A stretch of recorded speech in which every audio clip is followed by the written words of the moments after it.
Yo, what's going on, guys? It's Slime. I'm back with another Power League video today, and today we have a special one for you guys. I have untilted quite a bit. I was just at the base of L2, but I was winning a lot of games. Anyways, let's just hop right into the first match.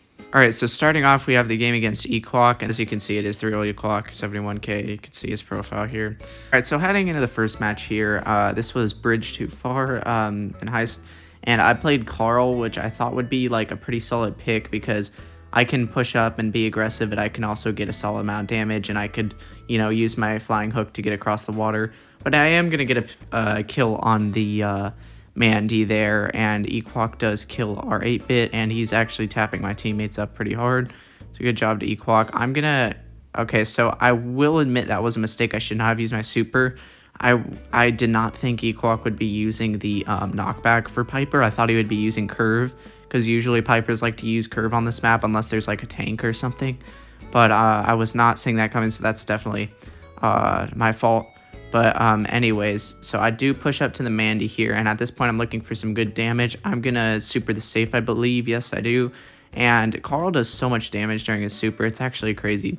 So I do a very solid amount of damage to the safe there, and the Mandy does get a kill on me. Alright, now I'm gonna move up against Eqwaak here. I have kind of a bad matchup because I get outranged so hard. I'm not sure what our Colette was doing, and our 8-bit also got hit. So this is not a great spot. I also die, but at least I get the kill on the Mandy. The Lola begins to do a lot of damage, so I'm going to just go over to the Lola because it's probably the best matchup for me because, you know, I have a piercing attack, and that's, you know, that counters Lola pretty hard with her super and everything. So I push up to Lola. I also do clip the Mandy with that same hit. And I'm trying to just do damage, but I also kind of want to hit Mandy. All right, so we do get the kill on Mandy, and 8-bit does pop his gadget. I was trying to get one more shot off, but it's fine. We're up about, what is it, 39%? You can check my math. I think it's like 39%. I don't know. Anyways, so yeah, we basically just have to hold at this point, and I'm just gonna push up against the Lola, and if I can just hold Lola back, I think we're chilling as long as my teammates don't get absolutely folded.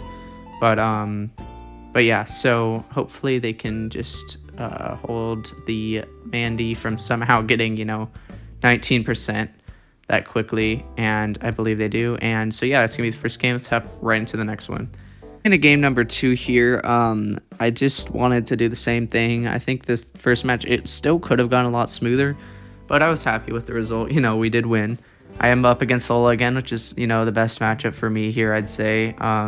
You guys can argue with me in the comments, but Lola against Carl is better than it's better than the other ones. But I do miss a bit here. I think yeah, I do get the kill on her, but I somehow I missed the safe. But at least I get another, what, like 4,000 damage. So I do like an okay amount. That's like a good enough start for me at the moment. And this Colette is kind of getting destroyed. But it makes sense. I mean, she's going against a Piper after all. And I just am going for more and more damage.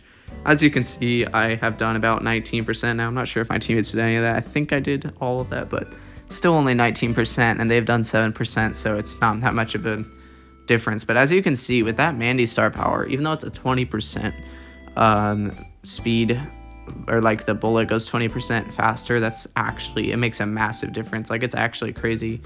But yeah, so we do actually get quite a nice start to this game, but I believe things start to go sideways right about here. Yeah, so 8-bit does get clipped by the Mandy super, which, you know, immediately gives her half of it back. Eqwaak is just going to push me back and auto aim, which, you know, you should do in that situation as Piper. Colette dies with her gadget activated, and I believe 8-bit also goes down here soon enough. Yeah, okay, wait, he's still alive? Okay, he somehow stayed alive there. But I basically wait there for Eqwaak, and this Mandy is hitting a lot of shots. It's kind of crazy how much that star power does. I definitely recommend that star power more than the like shield or whatever. I just don't think the shield is that good. But anyways, I should be playing more like aggressive here. I probably should have like tried gadgeting on the save. I'm not sure if I had more gadgets. I think I had more gadgets though. But now, as you can see, especially from the Mandy supers, we're only up. Okay, well, We are up 15% now, but still nothing great. Like, we do not have control of the map, and I'm just at this point really wanting to hold Eqwaak back. But then look, the Mandy gets another super, and it doesn't even matter if I kill Eqwaak because Mandy gets another super. And so yeah, we do lose the second match here, and hopefully we can just, you know, play better. Obviously we need to play better, but I think, you know, getting even more damage early game is important. We just need as much as possible because late game they're going to push up. But anyways, game 3. So game 3 here, I believe my plan was to try to keep laning the Lola, but I've noticed, I think first game I laned the Mandy, and that actually gave me the best outcome. We did trade, which I should have probably won that lane. That was definitely my fault. But Colette does gain quite a bit of positioning from that. And for some reason, I think I go mid. I think it's just a good choice against the Lola here, and I do get the kill on her. And I should be able to... Okay, I do get a very solid amount of damage on the save because of the super. You know, Carl's super just does so much damage. But regardless, the Mandy does get a super, and the 8-bit does die, but Colette is still chilling right there, and she's just going to continue to super the safe, which is really good for us. And then I did kind of whiff a few shots on Lola. I do pick up the kill right there, though. And I'm trying to... Okay, yeah, the Colette does a good job trying to pitch her out. Nice job to the 8-bit killing Eqwaak there. And I believe this... yeah, the Mandy goes for quite a wild shot. I don't necessarily think that was the smartest move. But, you know, you kind of have to go for it as Mandy a lot, so I get it. I saw the 8-bit trying to push up the right, so I'm like, all right, well, I'll just push up this side because, you know, I want as much pressure as possible. Colette doesn't really get much value out of her gadget, but it's fine. At least she gets rid of the... Okay, well, never mind. She has another... The Lola has another clone, but 8-bit's honestly been doing some solid work this game, and he's going to push up, and because, you know, every time I see the 8-bit push up, I'm going to push up, especially as, like, a more aggressive brawler like Carl. It's always important to push up when you see your teammates push up, especially in games like Knockout, but... Anyways, that's going to be the end of the match there against Eqwaak. GG's to him. He's a great player. But let's hop into the Cryingman game. For the Cryingman game here, we were on Crystal Arcade and Gem Grab, which is one of my least favorite maps in the game. I just really don't like Gem Grab. I think it's a really kind of dumb mode. Ironically, it's also the oldest mode in the game, I believe. But yeah, so we were up against this Michael guy who I don't really know who he is. He's a Masters player, and he has like 2 or 3 Power 11s or something, and this is clearly a mini account, but I don't know who it is. And then this is the real Cryingman, as you can see here, and I don't know who this guy really is, but he has Masters in team and solo. So hopping into game 1, you know, just obviously have Spike down one lane, have me down the one other lane, and have Poco mid. Poco did help me win my lane early on here, which is nice by him, but now because of that, he gave a lot of pressure to Cryingman, who does kind of beat him in the mid, but I get a nice shot on Cryingman to push him back here for a bit. The Janet does beat our Spike down the lane, but that's to be expected. You know, I don't expect a Spike to necessarily beat Janet, but I expect myself to beat Gray as Carl, because I mean, I don't know. It's just, it should happen. So, I do gadget to Cryingman and just kill him with my super. He couldn't do much there. It's just a, you know, Carl's super, but, I did predict where that Gray was. So, that was definitely a heads up play by me, but, Janet is going to land there. I thought the Poco would go after her, but I guess it's smart to not, you know, commit too hard. And even though it looks scary that the Gray went in there, all he's really doing is trading, because I was just going to help the Poco after he died. But I do collect the 7th gem, and I shoot Cryingman again. At this point, I got a little panicked, and I accidentally used my super because I was worried I was going to get killed by something. And I also do get hooked by the Gray, so we'll play to the Gray. I need to really heal up at this point, and hopefully our Spike can just kind of, you know, push them out of mid a little bit. But yeah, so Spike is just going to continue spamming curveball shots. Now the Gray does go in on me here, but he once again didn't really get much out of it, because as Gray you need, I mean, I guess they got 2 more gems out of that, but as Gray you really do need to go in on like solos. Like if you go in on 3 people at once, it's, I don't know, good luck. Anyways, he did get the kill on me there, and this game This game really is starting to look bad for us. I don't think we have much to go for except for like a last second play. So I tried to, I think, oh yeah, I hit the mine there alongside the Poco, the bell mine. Game 2 here, I believe I shot at my spike. I don't know. I think I was just mad, honestly, but anyways, because of that, especially when you're mad, it's like that game I guess made me pretty mad, and you just start to play a lot worse. But yeah, so I'm gonna just go on the gray lane again, which I should win here. I think I tried going for my my attacks just a little too quickly there. I was trying to hit the wall, which is good as Carl, but I was missing 1 or 2 of them because of that, which is fine. But I do beat the gray. And remember, at any time, I can really just gadget onto the bell and, just super him, and he can't do much. He'll mark me 100%, but he does actually miss his mark there. So I go in, I get 2 gems out of it, which is, honestly, I'll take it. Like, that was solid. And now we have 5 gems waiting for us in the mid. Spike's pushing them back, and this game is looking a lot better than the first one. I'm not sure. Wait, did Cryingman mean to do that? Did Cryingman mean to take the teleport? Because I think that was... Okay, he did, which I think we had a little too much health there. I'm not sure about that, but it's fine. I guess, you have to start making more risky plays when you're, losing in gem grab. But yeah, so we hold mid a bit more. We have to deal with that annoying Janet thing, but Spike doesn't have gems, so he can play aggressive before he dies. We get a Screeching Solo onto Cryingman, and at this point the game is looking pretty good for us. I actually did get scared for a second there from the gray gadget. That hook is pretty scary, I gotta admit, but that's gonna be game 2. Let's hop into game 3. Game 3, as I have said a few times now, I do the same thing. I just went down the left side, and actually the Janet did switch lanes here, so now I'm laning the Janet, who I'm not sure. I mean, I think I have a slightly worse matchup against Janet, but it's still a pretty good matchup for me as Carl.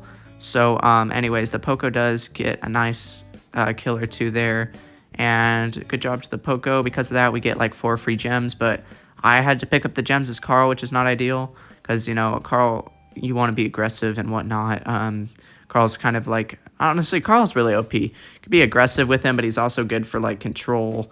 He's just a really, really good brawler, and you can go in, you do so much damage with the super, and the gadget's good, and... I don't know, Carl's super good. Anyways, we somehow ended up with 2 of them behind us, which is always really weird in 3v3, but yeah, so we get the spike pretty much, and the Poco get the kill on the Janet there, and we get the kill on the gray by pinching him out, and now we have 9-0, and now we have 10-0. Okay, so the countdown starts here.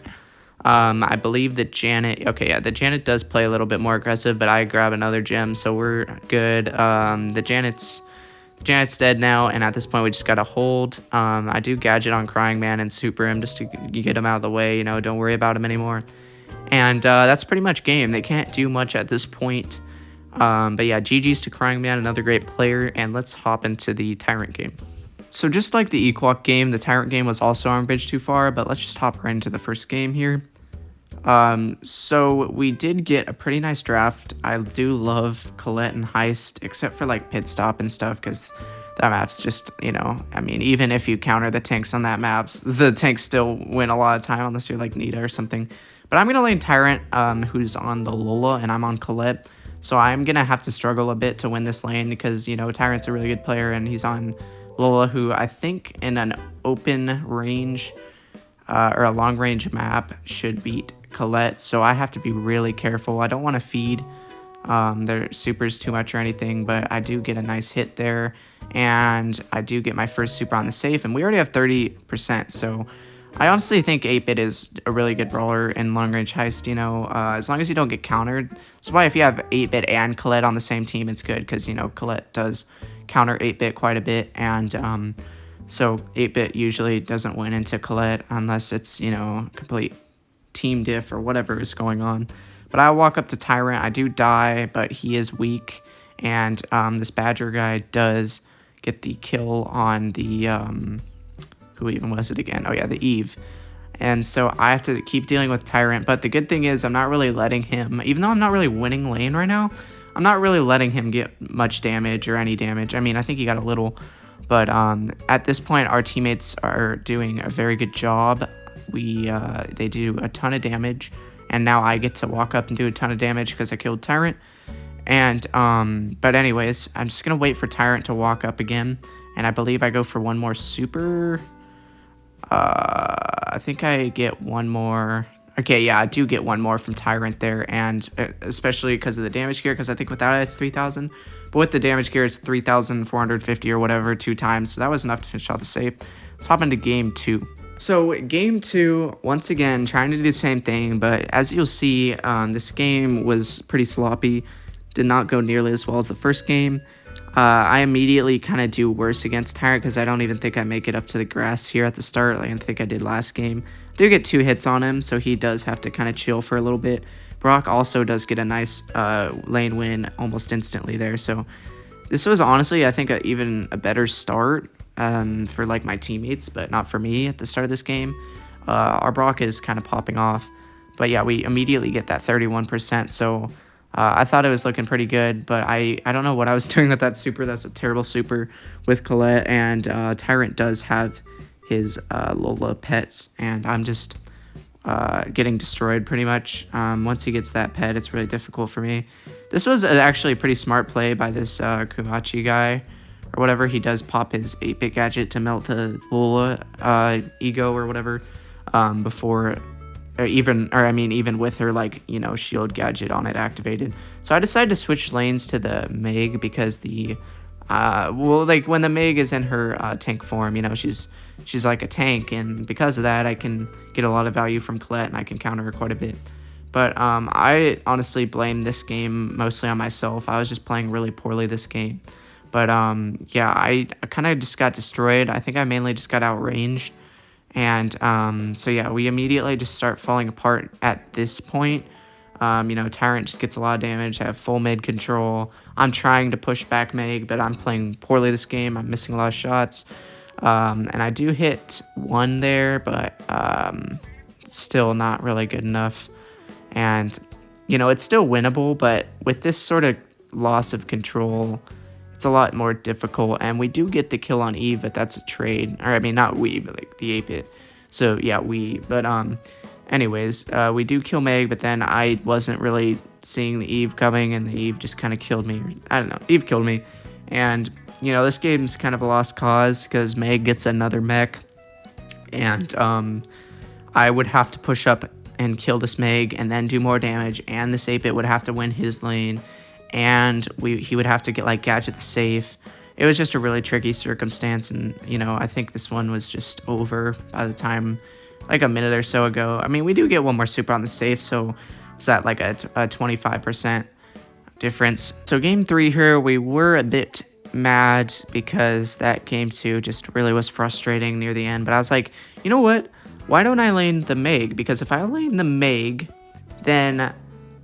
I mean, she's, you know, she's super weak in her base form, and I can just basically feed my super off of her and just walk up to her because she doesn't do enough damage to really kill me. And then if she gets in her tank form, then I can use my gadget and regain a ton of health and then kill him because, you know, I counter tanks. I'm Colette. So regardless, I think I have a pretty good matchup against Meg. And so we do get about, what was that, 50-something% at the start. That's really good. And I also get my super back really quickly because I think I got 3 out of 4, or like 3/4 of my super charge by using one, because I think I had hit him with the first one, and then I hit him with the first one again while he's in the mech, or something weird happened. But anyways, I'm going to get another one, and I do get, I think, another one after that as well. So we do get a lot of damage, and we come back and hit the Meg again. So this is looking a lot more promising this game since we have such a big lead. So it's okay if we lose mid control for a while. We have a massive lead. And once again, I'm going to just run right up to Meg because I know for a fact that I just counter her. And so this Kumachi guy does get another kill and gadgets safe, and that's just GG. So also, GG's Tyrant, you know, one of the best players in North America. But yeah. that's going to be the end of the video, guys. I hope you guys did enjoy. Make sure to join my Discord server if you haven't already, and like and subscribe also if you haven't already. But I will see you in the next one. Peace out.